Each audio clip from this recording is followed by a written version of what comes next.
you know about feng shui? Well, you are going to, because if you don't know, or if you're intimidated by the idea of some total stranger coming in saying it's all wrong, it's not an interior decorator, it's a feng shui person, and that's based on how many thousands of years of history? Over 3,000 years, but some people believe it's over 5,000 years old. All right, but what does feng shui mean now? Because you're the authority. Yes, feng shui is the art and science of balancing the 5 elements in your environment. The 5 elements being? We have fire, wood, water, metal, and earth.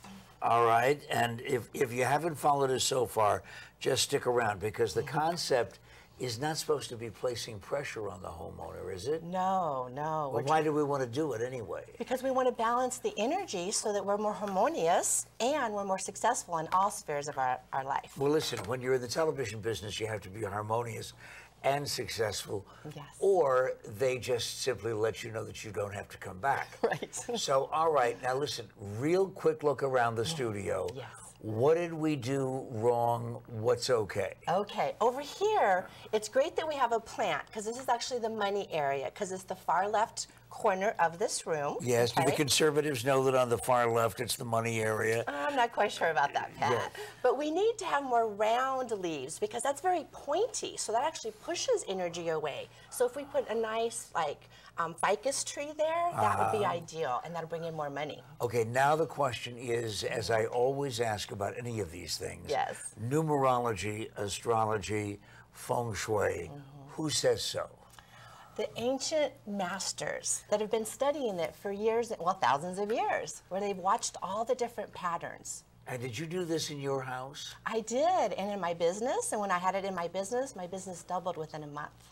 Well, what did you do for crying out loud? Or was that just coincidental? No, it wasn't. No, it wasn't. We added an aquarium.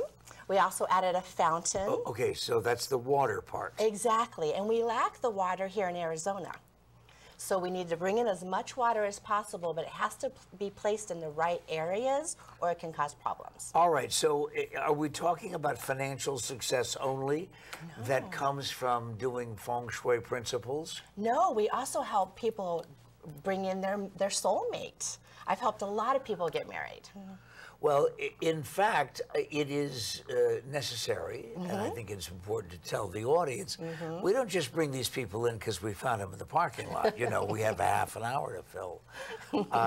Sandy Rector is somebody who is extremely well known and is a close friend of, an associate of Anita, the interior designer that we have on here. That's how we met.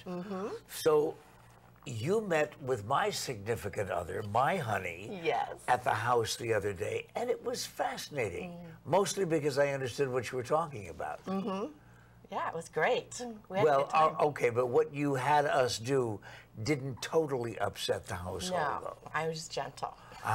Well, share that with people, because I think that there is an intimidation factor of saying, I don't want somebody coming in telling me that I have to move everything that I love out of the house. Exactly, and a lot of people are afraid that I'm going to ask them to move walls.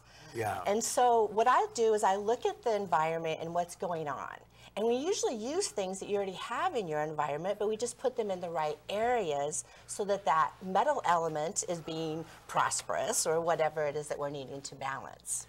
So why did you bring this? Is this your business card? It's very colorful. Yes, this is actually the Bagua. So the Bagua is the energetic blueprint. Now hold that up still so that Okay. they get a shot of it. Okay. And so it's an energetic blueprint that shows us where the different things live in our environment. So since Valentine's is coming up, on the far right corner of our home and of each room is where the love energy lives. So we want to add pink there. Now, if you don't like the color pink, you can hide the color pink. And that vibration will still be there. Oh, well, when you're talking about hiding it, you're not digging a hole No, in the no. backyard hiding it. Right. Where do we hide these things if we still want them to be a part of our lives? You can put like some paper behind a picture or fabric behind a picture or furniture. So it can be behind things so you don't see it if you don't like the color. See, and all you have to do is explain to the rest of the folks in the neighborhood you're trying to improve your bagua, and they will automatically assume that you've been drinking heavily with the old masters. Give me a couple of success stories, though, besides the one that you had at your house. Okay. So besides mine, I had a client that after 3 weeks of doing everything I asked her to do, she actually brought in her soulmate. And the week before that, she had bought a book. I told her to buy a book of what you want him to read and put that book on the side of the nightstand that will be his. A week later, he came in, he saw the book, he said, I got that book a week ago. So they bought the same book on the same day. All right, so isn't that amazing?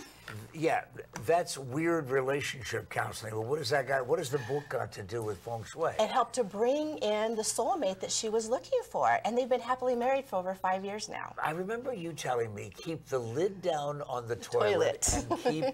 And keep the stoppers in the drain. Yes. Why? Because we want to contain the energy so that we have more energy. We wake up fulfilled with energy.